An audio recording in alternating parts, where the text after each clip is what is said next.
Hi BookTube, welcome to Jackie's Literary Corner. I am Jackie, and I'm going to make a video that's one of my update videos on how my reading is going, and what I'm thinking about reading in March. And then I get a little book haul, because it's almost the end. As I'm filming this, it is almost the end of February, and I don't think I will be going to Books A Million again anytime soon. I could potentially go to the roast office, I guess. Because I still, my budget's still okay. But we will see. Right now, we'll show you the 4 books that I have to show you that I want to haul. And, let's just talk about how things are going. So I haven't picked up The Autumn Republic back up last night. I meant to pick it up last night and read it in bed, but I ended up not getting into bed until close to midnight, because I ended up, I watched a couple more YouTube videos, or BookTube videos, and also I was watching some, Whose Line Is It Anyway in His Dark Materials on HBO Max. And then I wanted to, freshen up a little bit, clean up myself a little bit, So I did jump in the shower, which I probably shouldn't have because it's probably wasting water. But, so by the time I got into bed, I was tired and it was close to midnight, so I just went to bed and I didn't get any end from this, but I've gotten pretty far. We've got a lot of stuff going on right now. There's a lot more political intrigue in this one. Like, one of the characters, Ricard Tumblar, I think that's how you say his name, he's running for office in Adro, but he has a rival in Lord Claremont. And I think he's the guy who allowed Brodanian to come in and take over Adro at the end of the second book. And we have a lot of things the relationship between Tanel and Thomas is still rocky. When it seems like it's starting to be good, then something else happens. And of course, things are going on between, I am so conflicted about the other main romantic relationship in the story with Beau and what is Neela, because there was implications that could go in the direction of romantic, but now, Neela witnessed Beau with another woman, so I think that relationship has gone downhill lately. So I don't know if I should still root for them, because Beau's kind of an ass at times. And you think, and I hate characters who are all I don't hate them, but they do annoy me when they're like, oh, I have to be this way. This is who I am. I'm part of this group. So arrogance comes with the territory. And to me, that's stupid. You don't have to be that. That just because you are, you have this power does not mean you need to be, arrogant and think you know everything and think you're all powerful and stuff. You don't have to. Just because you are, you're privileged or you're a powder mage does not mean you have to act like that. It's like, people like that always assume, I have to be this way. This is who I am. It's like, no, you can change. People say, oh, people don't change. But they only say that because if someone doesn't put in the effort to change and gets to the point where they just, you just feel like they're never going to change, then that's when you tell yourself, oh, people don't change. Because if you see enough of it where people don't change, and you're going to believe it. You're going to assume that's how it is, but people can change. Only if they want to change. They have to put in the effort. Don't just change because, someone else wants you to change.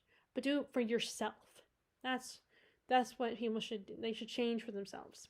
Not because, it will get this person to leave me alone or to trust me again if I change for them. That's not how it works. There was a major betrayal in the previous chapters I read. Although, things are not what they seem. Like, they think it's one person, one group of people, but then I'm starting to wonder if it's a different group of people.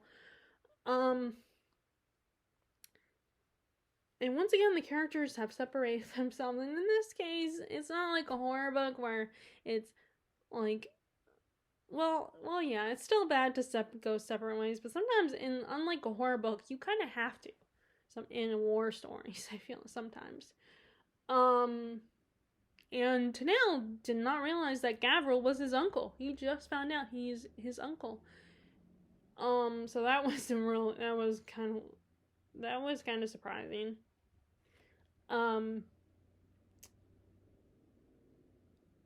But anyway, so far it's pretty good. I'm gonna read a little bit. I need to read a good chunk of it today.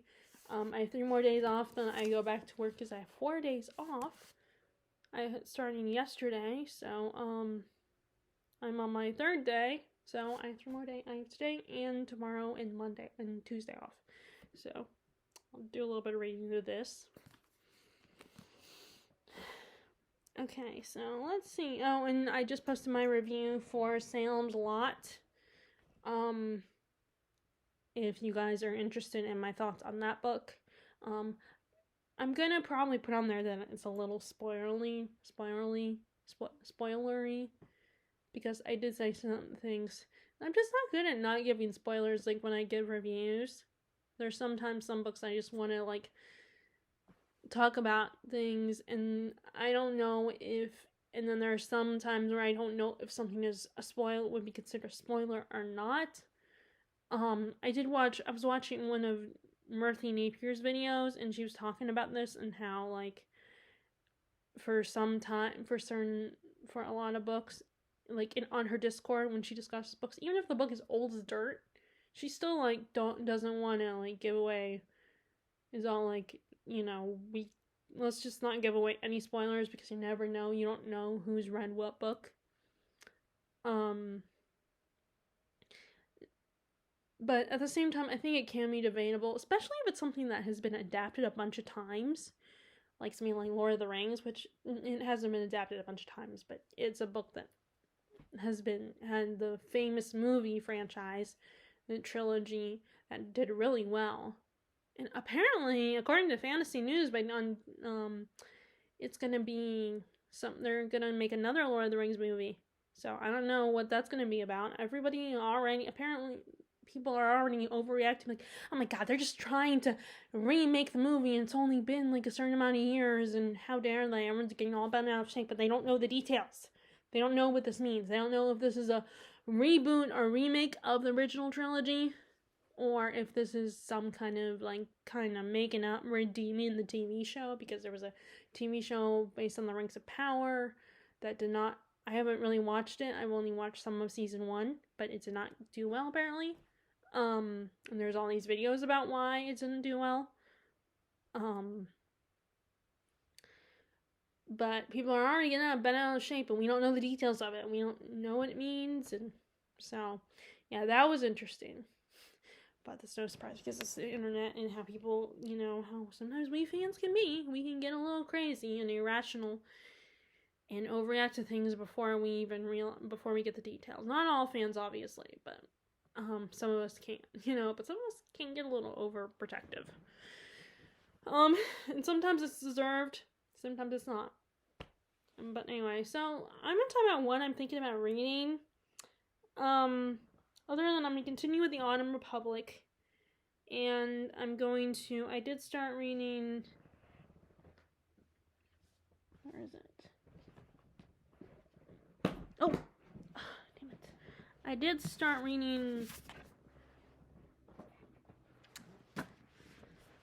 The Wasteland. I wanted to get Salem's Lot done first, and I got that done, because I actually thought, I kind of got that done on Friday morning, because I thought we might potentially be leaving to either visit my sister or my grandma's, since I was off for 4 days, but since I was not doing that, because it was just, my mom was, worried about putting miles on her car, and it's, a long drive to both places, so we decided not to do that, and just do something else yesterday. So I was trying to get Salem's Lot finished, and then I just figured, I was close to the end anyway, so even though I didn't have to rush anymore, I still was pretty close to the end, and I got that one, so I got that done yesterday morning, or Friday morning, and then I picked up The Wastelands, and read a little bit of this Saturday morning, and then when we got back from where we went on Saturday, which I will actually talk more about that in a little bit, but, so I'm only on chapter 1, where we are with Rowan and Susanna and Eddie, and he's teaching them how to shoot and defend themselves. They've been there on that beach for months, they're in a forest, and Eddie gets attacked by a cyborg type bear, and it turns out, Roland reveals that it's a guardian of the forest, and he heard about these when he was a kid, but he wasn't sure if they were real, and I totally forgot about the part. The only part I remember from The Wastelands is this guy. That's the only part I remember. I don't remember all the other stuff. So, and I believe this one is especially an homage to Lord of the Rings and Tolkien, with its fantasy elements, I think, or that's what I hear. But anyway, so that was really cool. The bear that in the Guardian of the Forest, that was a really cool concept. I think that was really fun. I would love to see that on screen. Like, I really hope this becomes a TV show, because I think it's still a consideration. Since the movie adaptation with Matthew McConaughey and Idris Elba did not do well. So I'm hoping they'll do a TV show, because this series, it's like 7 books long, and with an 8th book that's a kind of a prequel, so it needs to have like time to really explore everything, and a bunch of movies don't really get to do that. Like, even if you make a movie, 7 movies, there's still going to be stuff that's left out. Like, in the Harry Potter movies, even those are not perfect. They're probably some of the best adaptations next to Lord of the Rings, but they're still not perfect. And a while back, I did make a video for that and saying how that would make a really good TV show. Now, I don't think I got a lot of views on that, but I think that's partly because because of some of the things that J.K. Rowling herself has said.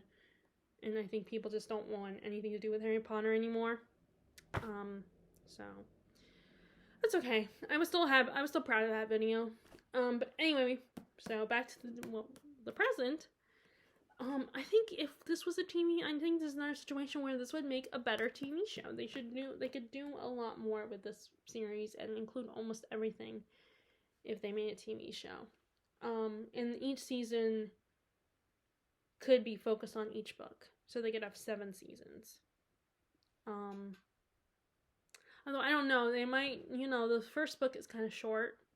So, although like nowadays they do like 10 episode seasons, so maybe it would be enough. But I'm wondering if they would combine the first book, the Gunslinger storyline, and the Drawing of Three together, and like have the Gunslinger storylines be the first 5 episodes if they do the 10 season arc, and then the next 5 episodes would be the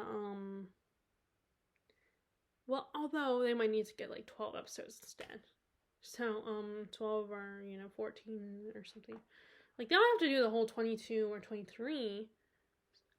I don't know if they still do that now. I don't know if they do that. I mean, I know in streaming networks they don't, but yeah, so like if they combined, half the season would be about the Gunslinger plotline, and the second half of the season would be the part about the Drawing of Three and how he meets Eddie and Susanna. But anyway, so it's really cool to me. This is why I reread books. Although when I told my mom I was rereading Salem's Lot, she was like, "You got some new books, and you reading a book instead." Which kind of, I love my mom, but that kind of annoyed me because it's like, so what? You don't want me to? I'm not allowed to reread it all. So what's the point of keeping my books if I'm not going to reread some of them? But I didn't want to, get snippy with her, because it was just me and her, and we were having lunch, and it was a really late lunch, and it was fun, so I didn't want to ruin the mood by, getting short with her. But anyway, but I think rereading is good. I think rereading is really nice. I mean, I know not everybody rereads, but I think it's fun to reread because then you can re-explore, and if it's been, and if it's been a long time, you might not remember a lot of stuff, so rereading is good for you to remember things. Like, I do not remember the bear from this book. Like I said, I only remember the train. But yeah, this is really, so I can't wait to continue with this. And, anyway, so I'm currently reading that, and I also went ahead and picked up this book as well, The Shadow of What Was Lost. And there's actually a reason why I was finally motivated to pick this up, which I will talk about when I do my little mini haul. But I am on chapter 4, and I know a lot of people have mixed feelings. I think, like, after the first book, people are really confused and don't really love this book. But then there are also people who do love it, and I'm one of the people who loves it. I'm very intrigued by the plot. You have our main character is Davian. He is a student at this school, and he's an orphan. And there are these trials he's preparing for that are coming up soon, and he's very anxious about, especially because he hasn't shown any signs of powers.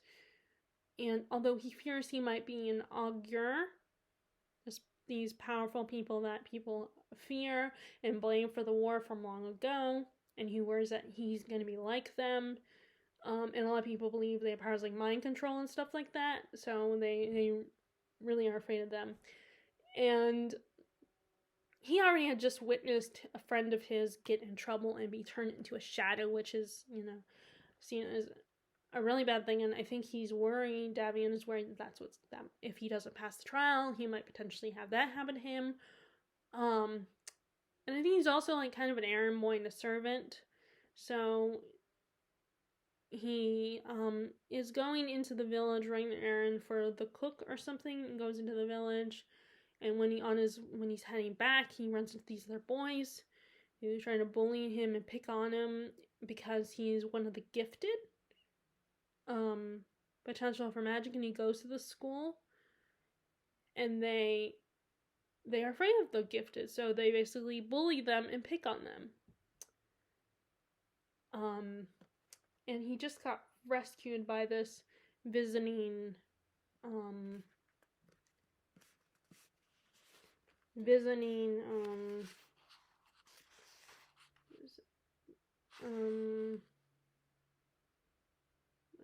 sorry, I cannot remember.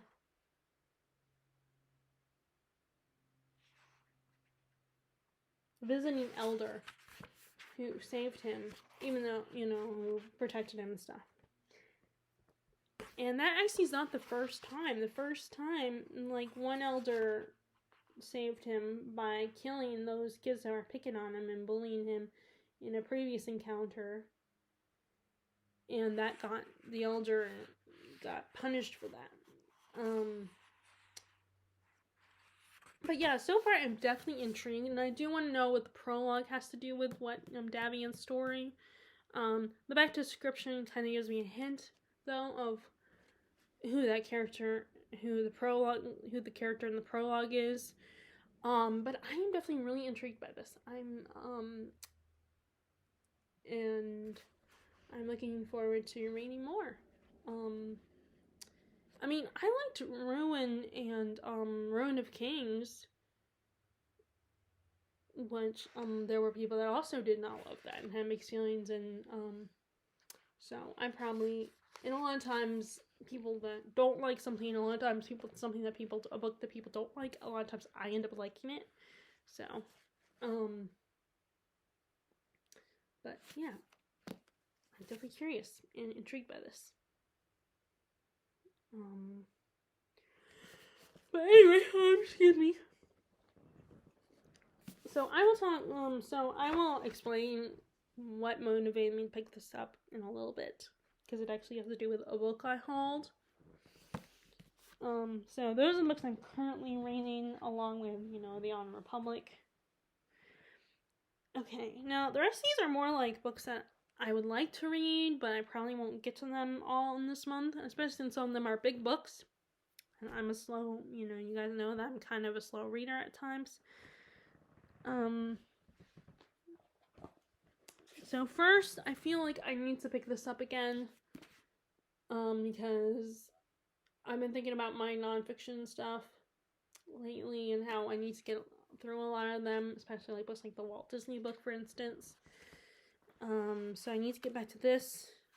This is a book, obviously, about Thomas Jefferson, and how he was kind of this presidential historical figure who people loved.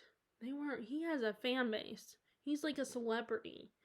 And the author, Joseph Ellis, is trying to get to the bottom of that, trying to understand that, and trying to differentiate the celebrity to the real man and who he really is. Like, people have these illusions of who Jefferson is and fantasies about the kind of man he is, but is that really who he is? Because he is a man of contradictions.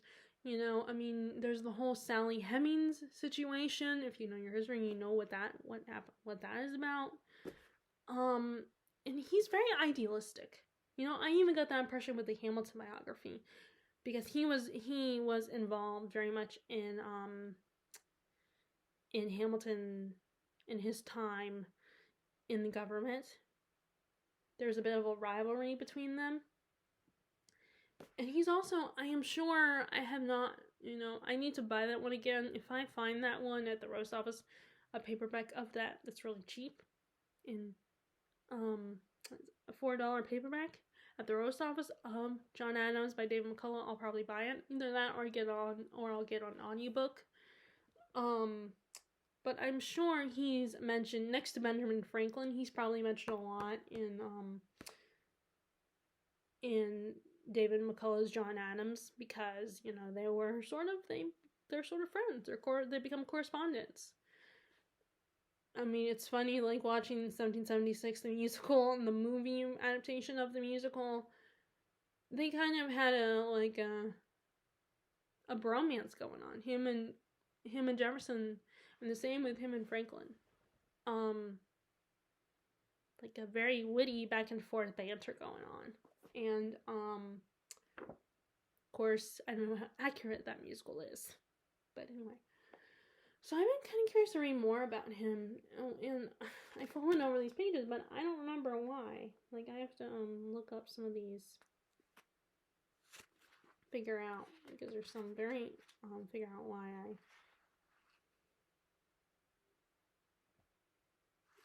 But anyway. So yeah, I need to pick this up again. And it's not that long of a book. It's not as long as like the Hamilton biography.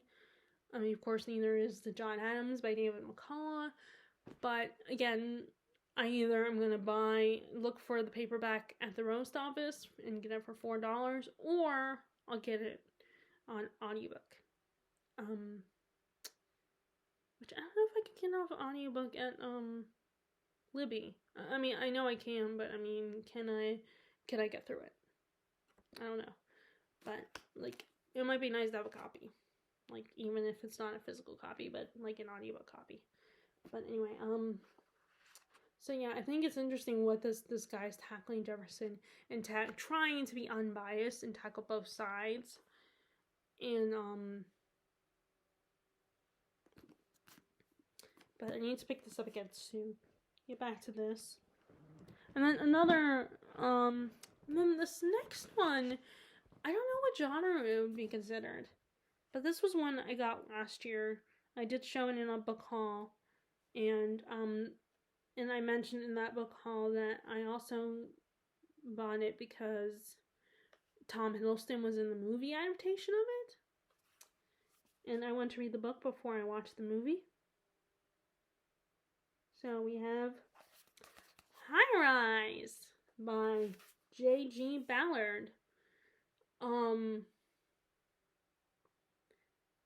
And this is very, the premise is really intriguing, because it's like this guy builds this apartment complex with all this advanced technology, and you have all these people living there that are like doing all this crazy shit, and Tom Hiddleston's character comes into the complex to try it out, to live there for a while, and it's one of those stories where you kind of get an idea of, you already know in the beginning that things went terribly wrong and the shit hit the fan and everything fell apart, because one of those stories where it starts with that kind of situation where the character's recovering from whatever happened, and they're like, here, let me tell you the story of how I got to this point, kind of scenario.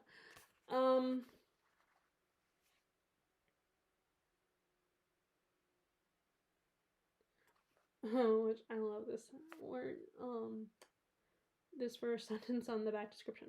Within the walls of an elegant 40-story tower block, the affluent tenants are hellbent on an orgy of destruction. I love that sentence. But now, I don't read this kind of stuff that often, but like I said, at the time I was trying to get a hold of watching Tom Hiddleston, as many of the movies he's been in as possible, and I have some of his other movies on my Amazon wish list. And so I wanted to try out the movie, which was on HBO Max at the time. It might be taken off by now, but at least I can read the book. This guy has a huge backlist. But,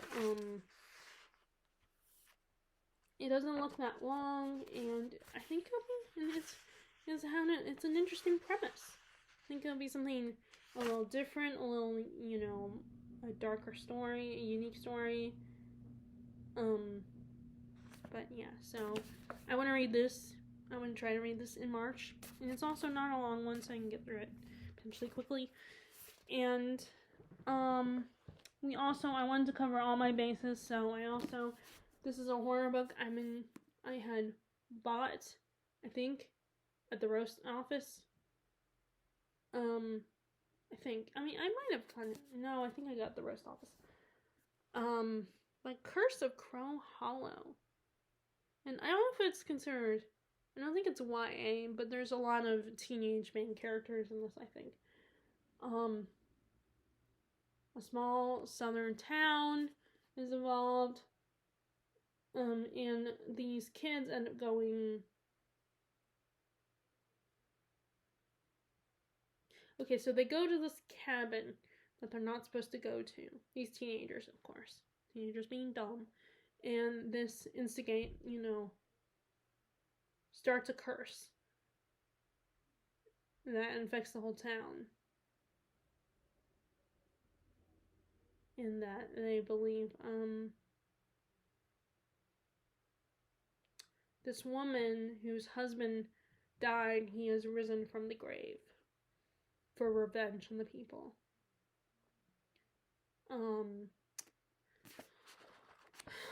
But yeah, I figured I will go pick this. I figured to get my bases covered for the... and this isn't signed. I did not realize that. This is signed by the author, Billy Coffey. But I thought I would try it, as kind of a horror that is not Stephen King, written by Stephen King.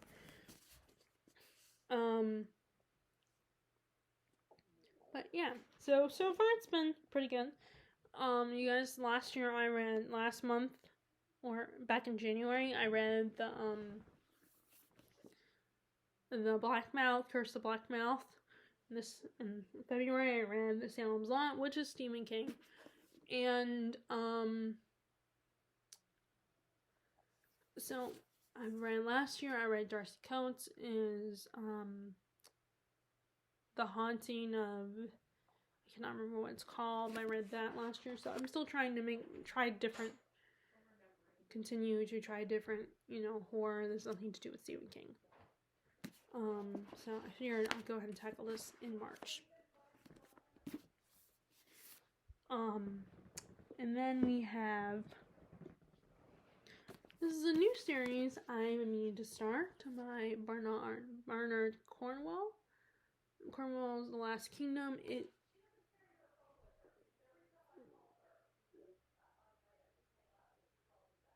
So this is a sorry, I got a little sidetracked for a second there. This is a this was made into a TV show, and I recently heard that it's gonna be made. There's gonna be a movie for the last 2 books in this series. But I figured this is where I can start with Bernard Cornwell. Well, although I have read 2 books by him now, and I did really like them so far. But I wanted to read more, and this was the, and like I said, when I talked about the book, these books from the series, it was the first time that I've seen a bunch of books from the same series by Bernard Cornwell at the Roast Office. So I thought I was like, I'm gonna grab them while I get the chance. I don't know if they're still there, because I do need to, I could always get out the books if they're not, so the next books in the series. But anyway,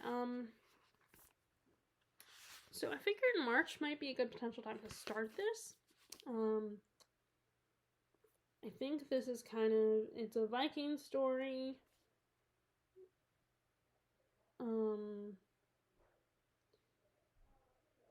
And I think it's kind of, the birth of England kind of situation.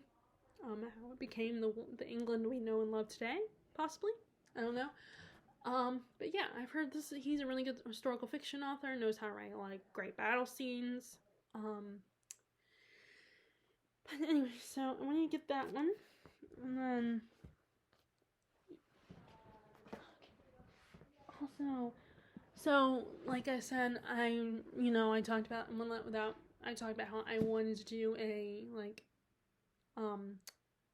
Rome theme in March, and that has fallen through. But I do plan to attempt to read the second book in the Emperor series anyway in March. And let me see, how many pages? Nope. No. It's not a mammoth. It's only up to 400.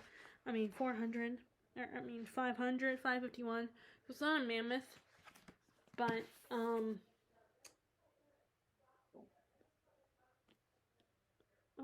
that's funny. Bernard Cornwell blurbed it. A brilliant story. I wish I'd written it. A novel of vivid characters, stunning action, unrelenting pace. It really is a terrific book. So this is the second in a 4-book series. So I don't want the series to fall off the wayside. So I want to pick it up this month, ideally. So this is Julian. In case you haven't watched my previous videos about them where I mentioned this book, this is the sequel to Gates of Rome, and this is about Julius Caesar and Brutus' origins. It's fiction though. It's not. This is not actual.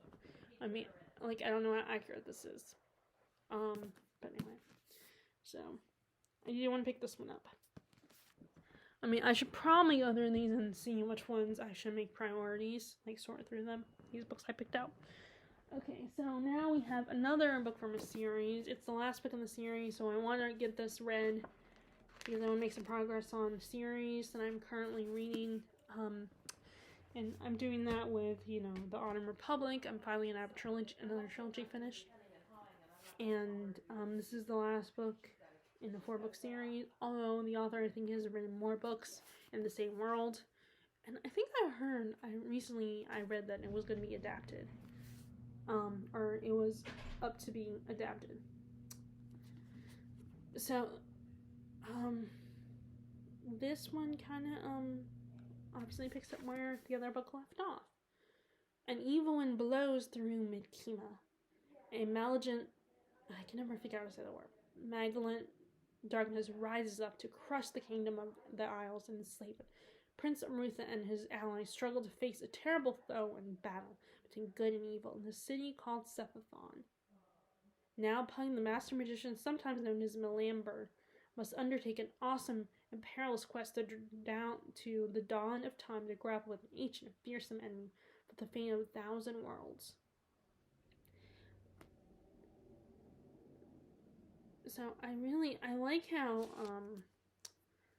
I love how, you know, at first the series started out as a YA, or it felt like a YA, or it felt at least like, I mean, I don't know if it was meant to be YA, but it felt like it feels like a good starting point for if you're transitioning from YA to adult. And how it seemed like it was Pug's journey, but then as the books go on, you realize it's not just about Pug. He's just, you know, one of the main characters. Like, we have all these other, it's a story about all these other characters. But yeah, I just have to read this book and then I will be done with that one, that series. Okay. Okay, and then I was after watching some reviews by Adam's, I think, is it Matt's Book Reviews? For some reason I was about to say Adam, but I think it's Matt's Book Reviews and Mike's Book Reviews. They had both of them have brought up Malazan.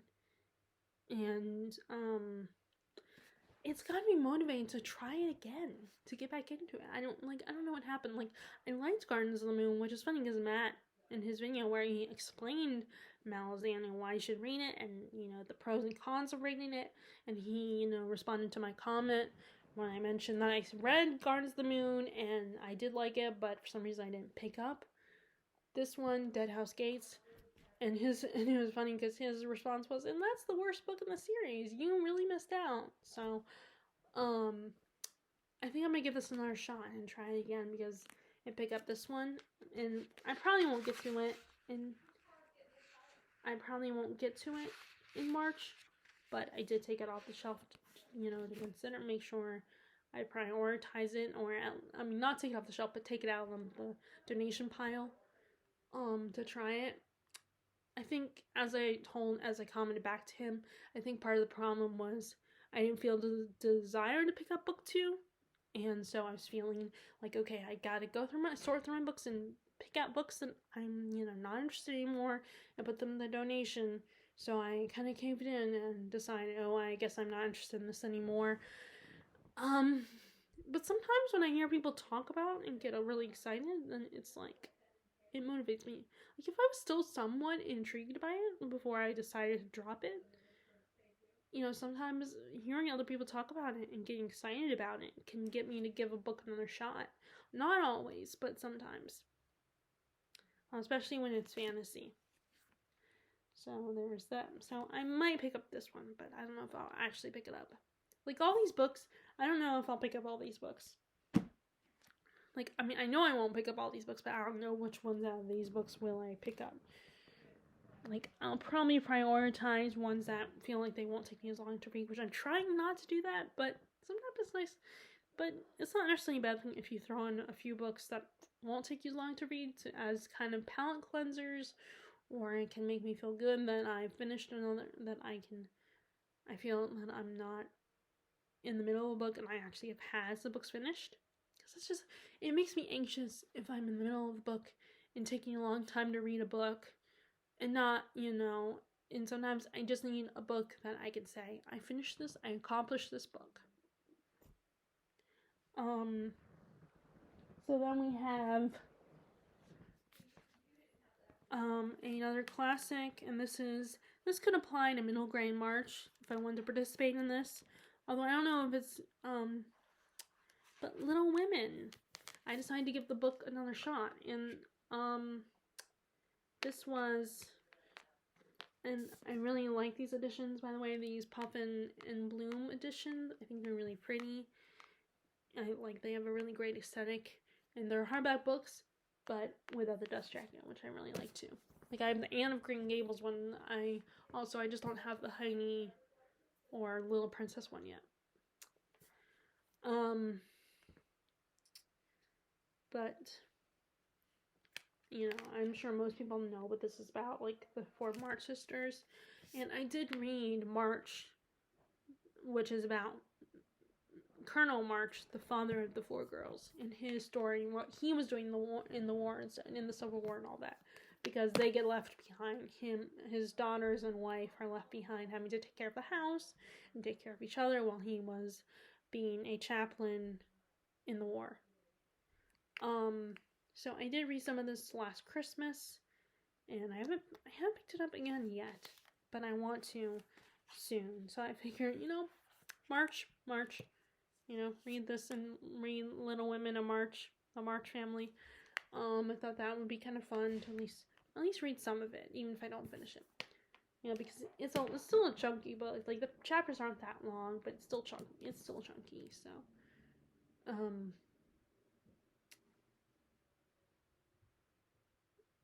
but yeah, the covers are so cute on these. I really like them. So that might be an option. And another classic is Dombey and Son. Which I am in the middle of the chapter, so I gotta get through this chapter. This is about, this is Dickens, Charles Dickens, and, this is about Mr. Dombey, who's always wanted his son to partner with him and take over the family business, but first he has a daughter, and then he ends up having a son, who he prepares to do what he wants him to do. He doesn't really acknowledge his daughter. He kind of dismisses her, takes her for granted, but things his kids are not what he expected them to be, his children. And so far, I'm really enjoying this. And I really like Dickens's characters. They're so much fun.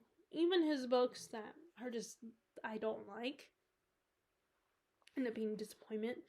His characters still are very compelling and are at least fun to read about.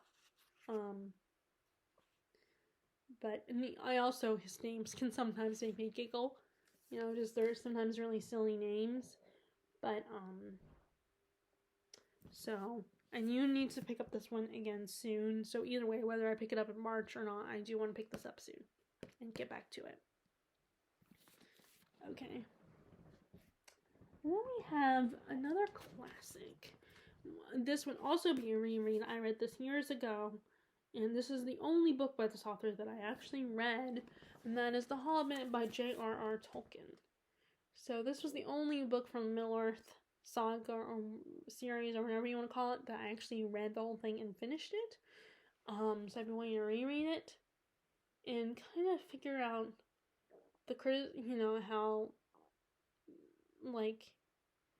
figure out the differences between this and the movie. I mean, there's the obvious fact that this did not need to be 3 movies.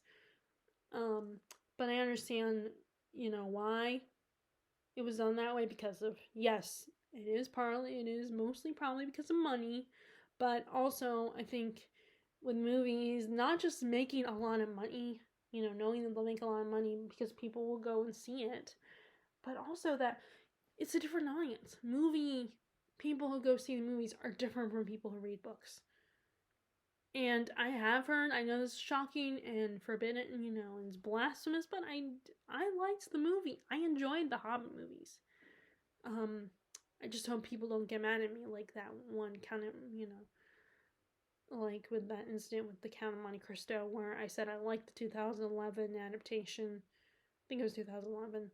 And apparently this one person did not, like I said, it's been, I don't remember what the comment said, so maybe they didn't intend it to come off this way, but like I said, it felt very much like they were saying, how dare you like that movie kind of response.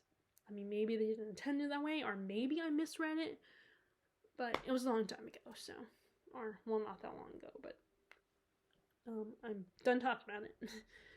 But anyway, so I'm going to reread, but anyway, I want to reread it and just explore the differences a little bit between the adaptation and see what Jackson added and what he did to, like, change it a little bit. But I think I've heard people say that they almost prefer the movie at times, which I know people would probably say, oh, there's no way that people would prefer that movie over the book. But you know what? I mean,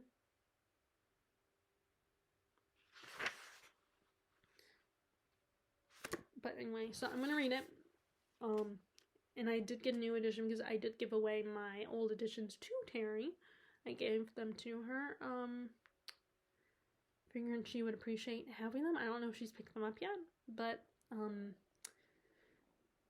and I decided to go ahead and I wanted to get this copy because it's just, again, like I said, all of a sudden I'm more interested in reading the books than I was years ago.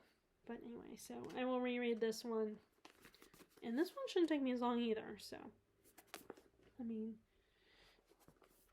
and then we have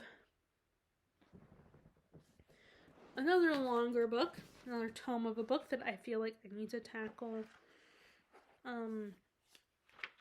now rather than later. But and that is The Luminaries by Eleanor Catton, especially because she recently published her second novel, which is a little bit shorter.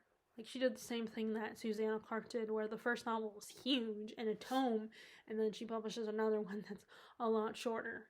Although, that wasn't, Paradise was not Susanna Clark's second novel, because she wrote another one in the world of, I can't think of what it's called. The book with, her other book, her first book. I can't think of what it's called at the moment. But, I want to pick this up. So far, I'm really, again, another book where I'm really intrigued by it. And I'm trying to determine if it's going to be magical realism, or, if it's just historical. But, like, it's during the Gold Rush. And I really love Eleanor Catton's writing style. It's very cozy feel, and it's like reading an actual Victorian novel, like a Dickens work.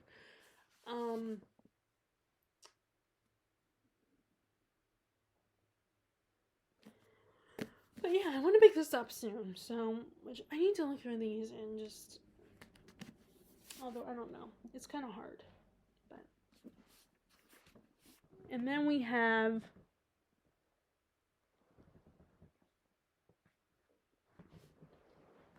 a historical mystery set in Abbey, and that is The Name of the Rose by Umberto Eco, and I believe Emma Evangeline was reading this book recently. This is like a monk gets murdered, so this, someone gets called to investigate it and, figure out what happened, and there's definitely a lot of mystery and intrigue to this. Like, I want to know the deal with the library, and how he's like, you're not allowed to go in there unless you have this position, which makes it suspicious in my opinion. And the chapters are not that long, it goes by the routines of these monks in this abbey. Each chapter's by their activities. But this is another one I definitely want to pick up sooner rather than later, so that's what I should prioritize them. Think about the ones that I should pick up sooner rather than later. But so far, I'm really liking this. I'm intrigued by the mystery. And I like that it takes place in an abbey. I don't read a lot of that kind of stuff. There was another one that was from a series that I read that also took place in an abbey, where the woman goes undercover as a nun, or not undercover as a nun, but she's investigating an abbey. And so it's and I like the idea of a church setting. There's definitely intrigue there and mystery, and it's like, you would think, oh, that would never happen there, and it makes it all the more thrilling that it is happening in a religion, and almost kind of sad at times that, even crime can be there, can touch a place like that, a place of worship. But yeah, so I feel like I should prioritize this one too. And then we have this one. So I keep hearing that this is the one that's a make it or break it for the series. This is when people decide if you're gonna stop it or not. But I'm probably going to continue because I have the other books in this edition, and I'm enjoying the ride so far. Yes, there are annoying aspects of it, and like Tolkien, he's very detail-oriented in his descriptions, Robert Jordan. And they're annoying things, but so far I'm really enjoying it. And like I said, I feel like it seems as if a lot of times the books that people like, a lot of people don't like, I end up really enjoying and having a good time with. But yeah, this is supposedly the book that's gonna make or break people. And I just don't see how I would not like it. It would take a lot for me to not like and get bored in, especially in fantasy series. But yeah, I'm excited. I'm looking forward to it. I know there's a bit of a slog after this book, I think. I think it's after this book. But I am in it to win it and to keep going, enjoy the ride, and have a good time. So. Okay, so the last one that is kind of a remake, but it's one that I never actually finished. This is one I got from the library. And this is, and so far I was interested when I first read it, but I wasn't sure. So, and also it was a library book, and you know how, like, yes, I enjoy getting books from the library, but then, you know, if it's a book that's going to take me a while to read, I don't want to have to keep renewing it constantly, because I know I'm not going to finish it right away, and I want to be able to, if I decide to put it down and read something else, to take a break from it, I want to be able to do that without feeling like pressure to finish it, or like having to return it or something. So, and because of that, I also end up not prioritizing my own personal collection of books. So, again, I still continue to worry about it, and I did have it confirmed and proven that there will be people that will. There's a possibility of someone questioning my logic at work with a customer, and I was trying to explain that, and they mentioned the library. So, and how you can get it from the library. But, yeah, so I ended up buying this. Plus, it was nice to be able to, you know, wait until the paperback came out. And, this is, I think, based on actual history, where this man ends up or I don't know if this is actually I don't know if this is true or not. This Count, Alexander Rostov, he's an aristocrat, and it's during the Russian Revolution, and or after it, and like he gets, you know, he gets put on house arrest at this hotel, and he can't leave the hotel. He only can see the world outside of his hotel, and it's kind of about him trying to make the best of that situation and his interactions with the other people who are staying at the hotel.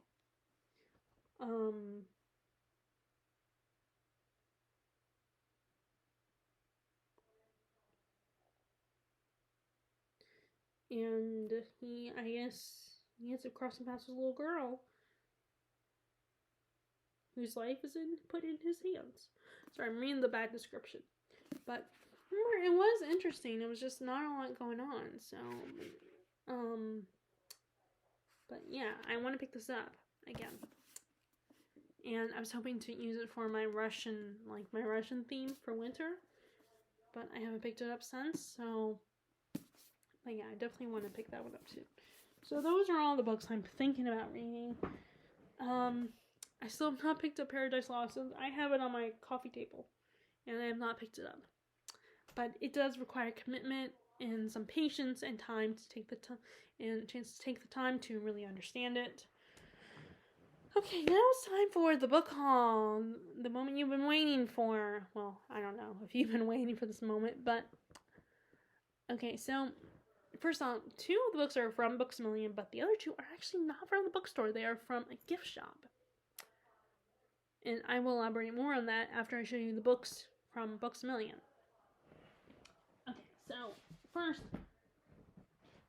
I was able to pick up 2 books this time around. Originally, my plan was, okay, I better just buy 1 book, but I decided to go to the clearance section and look around, because there was a book at the clearance section of Books A Million that I noticed last time was there, and it's a book that's the 3rd and final book of the series, and it's actually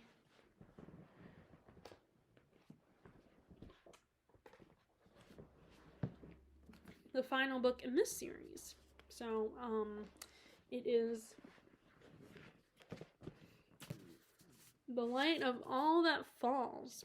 And what's nice is it's a trilogy, so, it's not super, I mean, the books, each of the 3 books are super long, but it's only a trilogy, so I have 3 books. But,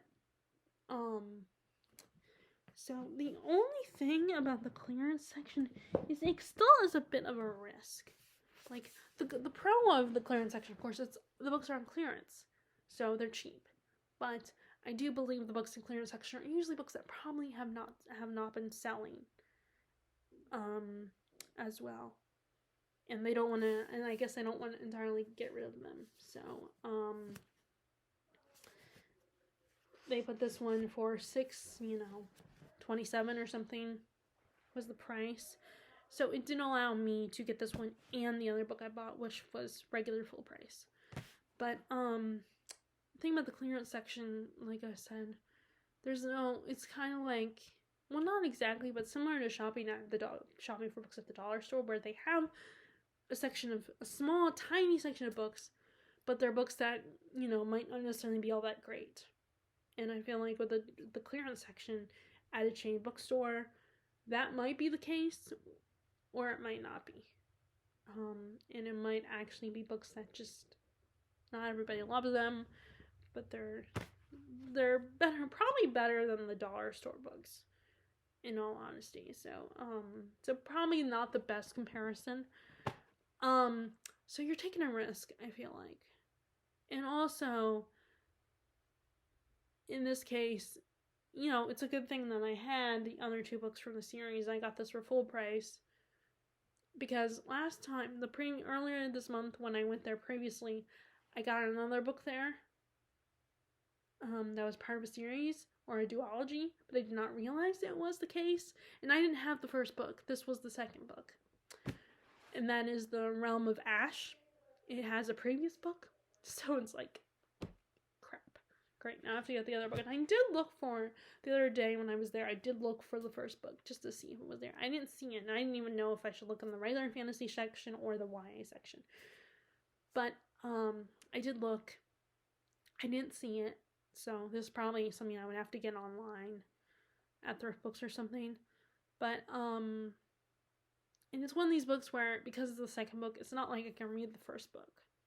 It's not like I can read the book and then decide to buy the first book, because it's the second book. But, so yeah, I think that's the more riskier part, is that it might be the books that are over in that clearance section might be books from a series. And if you don't have the previous books, or haven't at least read the previous books, then you might, be stuck with the first book, the other book, and not necessarily, you might not get the first book. In my books, unfortunately, one of its biggest issues, it is a smaller bookstore, so it doesn't necessarily have all the books in a series, and sometimes it only has the one that just came out, and not the previous books. Or like in the case of the Powder Mage trilogy, it didn't even have this one, so I had to order this one online, but it had the first and the second book, which I already had bought from there. So I had to order this one online. And that wasn't even a clearance situation. That was I paid full price for the first 2 books. But yeah, but luckily I already had books 1 and 2 for this series. And like I said, I'm already intrigued by the series, and I'm into it and everything, so I can't wait to read more of it. Okay, so that was the first book, and then the other one is another situation where I had a mass market copy of it, but I decided to switch out to regular size paperback. Which is funny, because last night, I was watching a video by Murthy Napier, where she was responding to people making, people comment on things that book-related things that they do, and she was asking, in a joking, fun kind of way. It was like passing a judgment, and it was joking kind of way, and they were talking about mass markets in the comments, and how some of these people enjoy mass markets. I mean, there are some pros to mass markets, like, they're not as expensive, They're small, so they're easy to travel with. But of course, you're paying what you get. They still are kind of cheaply made. I mean, they're not like gonna fall apart on you necessarily, but still, like. But so I've been training. So I'm one of those people that they were talking about that will switch out their mass markets because I don't like mass markets anymore. And that's just me. But if you like mass markets, it's great. I mean, there's nothing inherently bad about mass markets. It's just I don't like them as much anymore. And I prefer a regular size paperback. And I know, there are more people that probably do prefer and appreciate mass markets. But I also like these editions of this author's work. And that is Stephen King's 4 Past Midnight. And I've already read most of them. I just have not read Secret Window, Secret Garden. Now, and the problem with that situation is because I had seen Secret Window, the adaptation of Secret Window, Secret Garden, starring Johnny Depp. And, this is a short story or novella or whatever, so it's like I'm thinking, oh, I don't need to read the story, I just haven't seen the adaptation, what more could they change? That's what I was thinking at the time. And when I did start reading this, it just felt like I was reading the movie. Even though it wasn't like that, because that story came out before the movie adaptation. But I knew the story pretty well, but I still want to read it. So I finally, the other day, bought this copy, and I really like this. First, I love the robin eggs blue color of the cover, and the birds making the clock shape. And then the birds kind of remind me of a reference in The Dark Half. Something that the main character says. But yeah, I really love this look, this color, and all. I think I really like these editions. It kind of makes me think of those other editions of special edition of Stephen King books that are all in neon colors. But I have heard that you can't get them anymore. They're a little bit harder to find. You might be able to find them at like a thrift bookstore or something. But yeah, I really like these, and now I'm thinking about reading these all over again. But anyway, so this was the other book I got. And this time paying, like I said, this one I paid full price, and then the other one I paid it was $6.29 or something. Okay, so the last two books, like I said, are not from a bookstore, but they are from a gift shop. So on Instagram, I kept seeing advertisements for the Van Gogh Immersive Experience exhibit, and I was dying to go see that. I wanted to see that, and when I was talking to my mom and my sister Jessie about that, and I remember she mentioned, "Oh, you can talk to Dad about getting tickets for that as a gift for you and Mom." And actually, when my mom when I mentioned her, and when we talking about it, she did say that your dad would still have to ask me when I was available to go, because she still works, even though she could so her schedule would have to work with when he bought the tickets. And then also she travels to my grandma's or my sister's to visit them. And so it was kind of one of these where she did kind of say that would be kind of hard. It would be hard for my dad to plan without talking to my mom first. And I remember, and then so I kind of got it, made sense. So she was like, so we had a couple of options what we can do, because I have 4 days off this weekend, for Saturday and today and yesterday, and then Monday and Tuesday. So it was like, what can we do? Well, I have my 4 days off, and we're both off because she's not working either. So, we talked about it, and then she just suggested, well, why don't we go to do the Van Gogh exhibit? Which at first I didn't know what she was talking about when she said Van Gogh, because actually there's a bus company in Maryland called Van Gogh. So I was a little confused.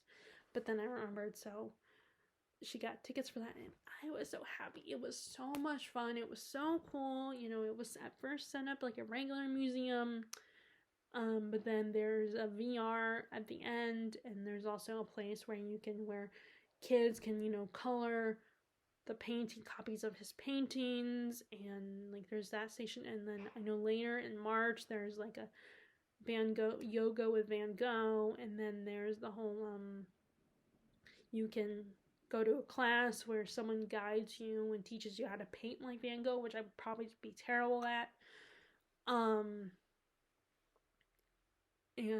But this was really cool because like we also had the thing that draws most people in is the immersive experience. You're basically in this room where you have a projection of his paintings, and you're sitting in these beach chairs, and there's also cushion, beanbag chairs also for people to sit, and you're projected with music and there's an audio of someone quoting Van Gogh over the PA system, and you watch the paintings with the music transition, and the transitions are so awesome and so cool, and it's just really fun and relaxing. Even my mom was talking about how relaxing it is, to where she started to fall asleep, and not in a oh this is so boring, but it was such a relaxed and soothing experience. But yeah, this was really fun, and we did get VIP tickets in case there was lines, which actually there wasn't, so it was unnecessary. But we did get free posters. We both got one, but because she's not the type of person who's going to hang up a poster on the walls in our house, around our house, or in her room, she picked out like a poster that was, each of the posters were of some of his famous paintings. So she let me pick out both of them, and then acted like when she bought it then it was for herself. I mean, what are they gonna do? What are they gonna do? Assume that and then so we got those for free, and then we went to the bookshop, to the gift shop, and I of course made straight for the V line to the display of books, and there were books about Van Gogh that I heard a lot about from Jennifer Brooks' channel, where she talked about them. I think it was her channel, and I got a couple of them. There was one I did not get because at first I was gonna get one, and then my mom, and I didn't want to go over budget because it was still buying books. I was thinking, and then but she was like, no, this is a special treat. We don't do this that often, so go and splurge and get 2 books. So I did get 2 books. But I did see a lot of the ones we were talking about, the books I got, and then there was also that Dear Theo book, which is kind of about the Vincent and his brother Theo and their relationship. And then of course there were the coffee table books that were copies of his artwork. But I mean, I already have a couple of coffee table books, and I don't really look at them all that much. But I don't want to part with them either. So although one of them I probably could part with, because it's not as important to me as the other 2. But I should say the other 3, because one of them is but I didn't get that one. But the books I chose were The Letters of Vincent van Gogh. So this was the one I first picked out. Is the one I was gonna get if I just chose one, because it was the actual letters from Van Gogh. So I thought that was really cool, and that would make it really personal, and you could actually get his voice, kind of like the Jane Austen, Her Life and Letters. And there's also I also have letters from John and Abigail Adams as well, that I read some of it so far. I haven't read all of it, but I've read some of their letters. And I really like that whole idea of, getting letters from these historical people in history, and getting their actual letters. I think it's just really cool. It's really personal, and we can hear, in a way, we're hearing their voice. So I got that, and then the other one I ended up getting, and then I couldn't decide between that one or this one, and then, like I said, Mom was like, why don't you just splurge and get both of them? And that was Vincent van Gogh, The Life. And this was a New York Times bestseller and a biography on Vincent van Gogh.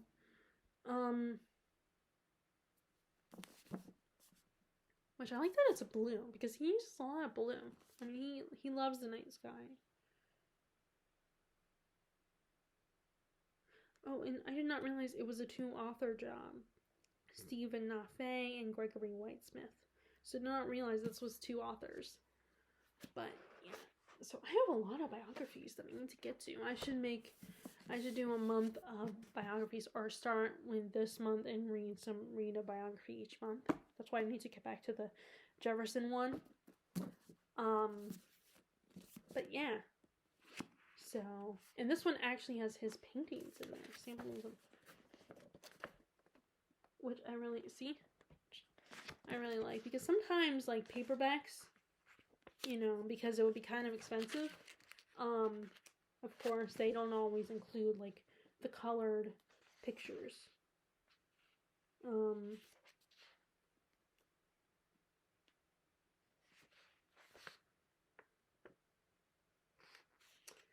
But yeah, it's so cool. And one of the things I really love is just because I've seen those paintings before, like on TV shows, and also like copies of them on bookmarks and stuff like that. But I never seen portraits like these paintings in person. Like so it's really cool to actually see these paintings in person.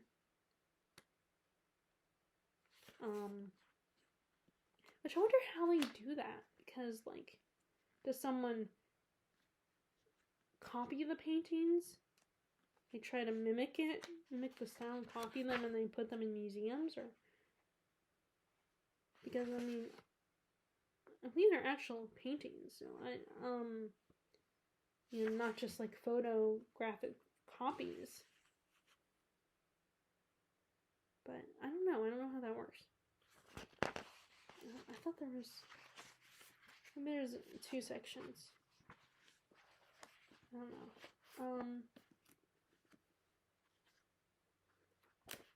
Oh, yep. Yeah, there's 2 sections with more of his artwork. That's right.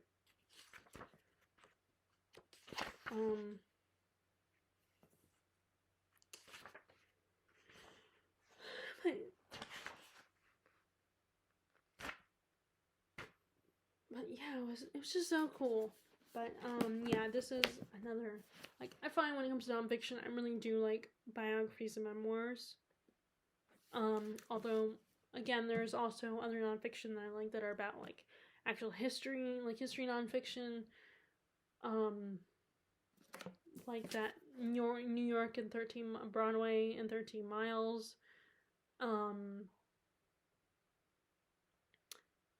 And like that one about, you know, about Richard Rogers and Oscar Hammerstein. I mean, I guess in a way that was kind of a biography, but yeah, so I'm excited to read this at some point soon. But yeah, so I got these at the gift shop. There were other things I found about getting, like a mug, or like a, you know, like a tote bag or something. There's a tote bag with irises on it, and there's of course t-shirts on it that I wanted to get. But I do have some of the stuff on Amazon, my Amazon wish list as well, so I might still get them.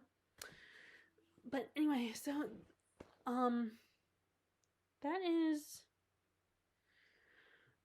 that's all my my reading so far. I don't know what I'm gonna title this video. I'll have to think of a title.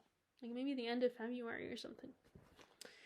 But anyway, would love to know how your reading is going. What you are currently reading, what you're thinking about reading in March. Do you have a TBR, or are you like me and you're shaky with the whole TBR? Like you think about it, but then you don't necessarily follow through, or maybe you don't make a TBR at all. Like, I would call this a TBR, but this is basically books I'm thinking about that I might read. But anyway, if you like this video, be sure to give it a thumbs up, click subscribe if you haven't already, click the bell notification below if you want to be notified about my latest videos. And I will talk to you all later. All right, bye.